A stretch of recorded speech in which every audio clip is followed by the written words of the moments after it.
Hello guys, आज हम chapter 1 rational number सीख रहे हैं क्लास 8 का।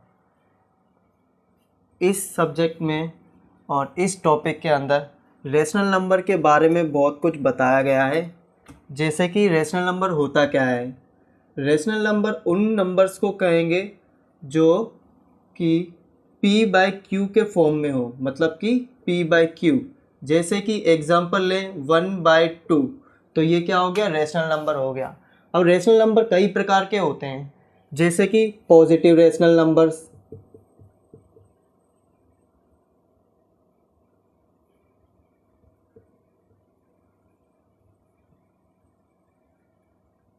जैसे कि प्लस वाले 1/2 प्लस 3/2 प्लस 4/5, जिसमें 1 और 2 मतलब कि नीचे बड़ी संख्या हो या फिर ऊपर छोटी संख्या हो, कोई भी चीज़ें हो जो p/q के फॉर्म में हो, उसको हम रेशनल नंबर्स कहेंगे।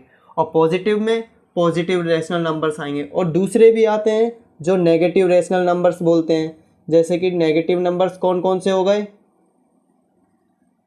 जो कि माइनस वाले हो गए।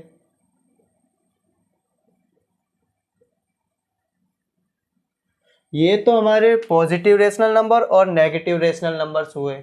इनकी तरह ही एक और रेशनल नंबर होता है जो होता है वोल नंबर्स।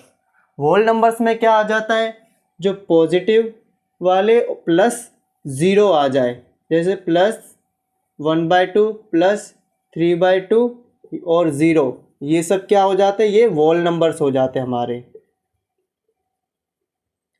उसी तरीके से एक और आता है जिसको हम इंटीजर्स रेशनल नंबर्स बोलते हैं, जिसमें होल नंबर्स, पॉजिटिव नंबर्स और नेगेटिव नंबर्स आए, उसको हम इंटीजर्स नंबर्स बोलते हैं।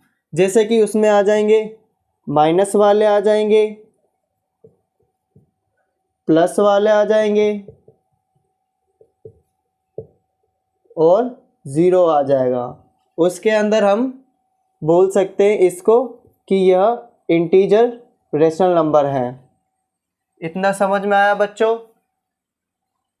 अब इसी तरीके से ये रेशनल नंबर्स तो हमको समझ में आया कि क्या किसको किसको कौन से बोलते हैं, पॉजिटिव किस कौन से होते हैं, नेगेटिव कौन से होते हैं, होल नंबर्स कौन से होते हैं, और ये इंटीजर्स वाले रेशनल नंबर कौन से होते हैं। जो p/q के फॉर्म में हो तो वो हमारे रेशनल नंबर्स होंगे। अब देखो, रेशनल नंबर्स बहुत सारे प्रकार के होते हैं। जैसे तो एक p/q फ्रैक्शन वाला हो गया, एक पॉइंट वाले हो जाते हैं जैसे कि ये, और तीसरा कौन सा होता है, इतना बहुत है। वैसे इतना ही क्लास 8 के अंदर आएगा, ज़्यादा नहीं आएगा, इतना ही अभी समझिए आप। और इस तरीके से हम रेशनल नंबर्स जानते हैं। अब इनका यूज़ क्या है रेशनल नंबर्स का, प्लस इनका जो प्रॉपर्टीज है, जो हमारी एक्सरसाइज 1.1 में लगेगी, जो रेशनलाइज 2023 टू 2024 वाली बुक जो आई है हमारी, वो रेशनलाइज बुक है। तो उसके अंदर हमें 3-4 प्रॉपर्टीज हमें अच्छी तरीके से समझनी पड़ेंगी। जैसे पहली प्रॉपर्टी क्या है हमारी, कॉम्यूटेटिव प्रॉपर्टी। कॉम्यूटेटिव प्रॉपर्टी या आइडेंटिटी कह लो इसको।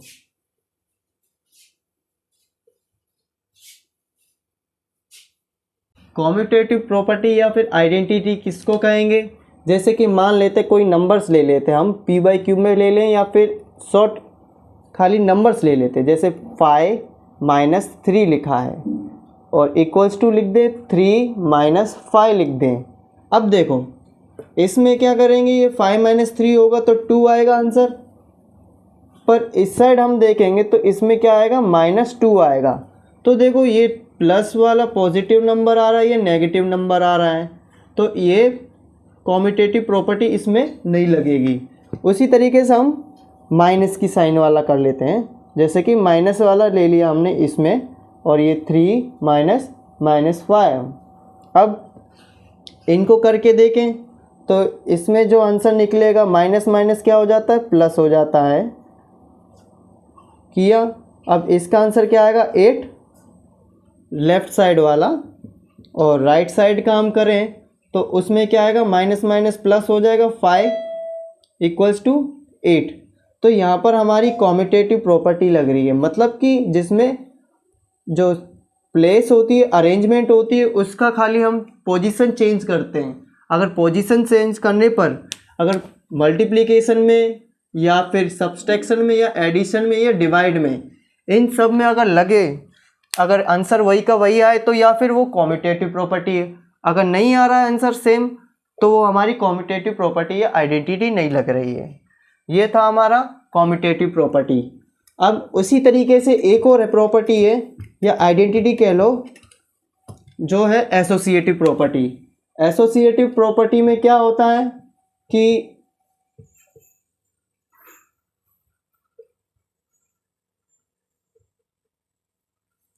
एसोसिएटिव प्रॉपर्टी में क्या होता है कि जैसे मान लेते 4 + 3 - 2 लिखा है। अब इसमें से जैसे ये स्मॉल ब्रैकेट मैंने कर दिया और फिर से मैंने लिख दिया 4 + 3 - 2, फिर इस पे मैंने स्मॉल ब्रैकेट कर दिया। अब ये स्मॉल ब्रैकेट जो लग रहा है वही हमारी एसोसिएटिव आइडेंटिटी है।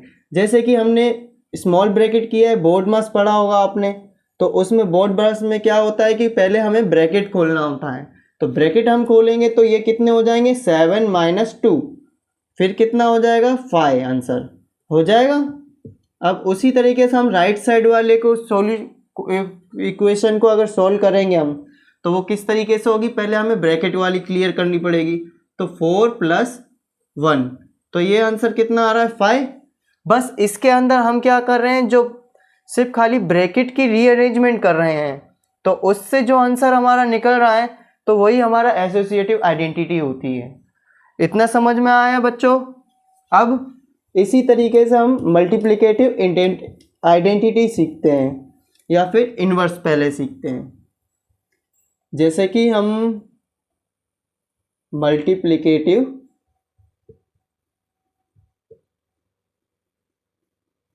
इन्वर्स बोल देते हैं।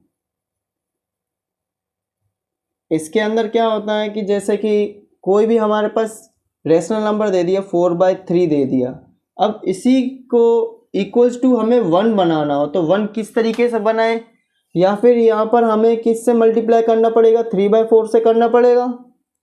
तो बस यही मल्टीप्लिकेटिव इन्वर्स वाली प्रॉपर्टी ये कहती है कि जो हम कुछ भी करें तो उसमें हमें आंसर 1 आना चाहिए, मतलब कैलकुलेट करके। तो यही हमारी मल्टीप्लिकेटिव इन्वर्स वाली प्रॉपर्टी है, जिसमें हम खाली जो इक्वेशन दिए उसका ही उल्टा इन्वर्स कर देते, मतलब इसको रेसिप्रोकल भी बोल सकते हो आप। इतना समझ में आया बच्चों? मिटा दूं? ठीक है।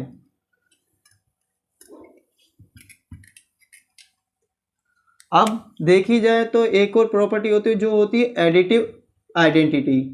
एडिटिव आइडेंटिटी, जिसमें हमें आइडेंटिटी में क्या करना पड़ता है, जो ऐड करना हो ऐड करो कुछ भी, बस हमें आंसर हमें 0 लाना पड़ता है। क्या लाना पड़ता है? 0। जैसे कि हमारे पास 4/3 लिखा हुआ है और इक्वल्स टू हमें आंसर 0 चाहिए, वही हमारी एडिटिव आइडेंटिटी होती है। तो इसको किस तरीके से हम 0 ला सकते हैं, माइनस की साइन देंगे और वही इक्वेशन से हम माइनस कर दें तो उससे ये 0 हो जाएगा। यही हमारी एडिटिव आइडेंटिटी है। इतना समझ में आया? ठीक है बच्चों।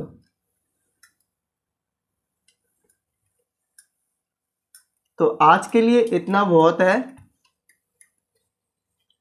आगे हम एक्सरसाइज 1.1 के सॉल्व करेंगे इक्वेशंस। Thank you. अगर अच्छी लगे वीडियो तो लाइक करें, सब्सक्राइब करें और शेयर करें।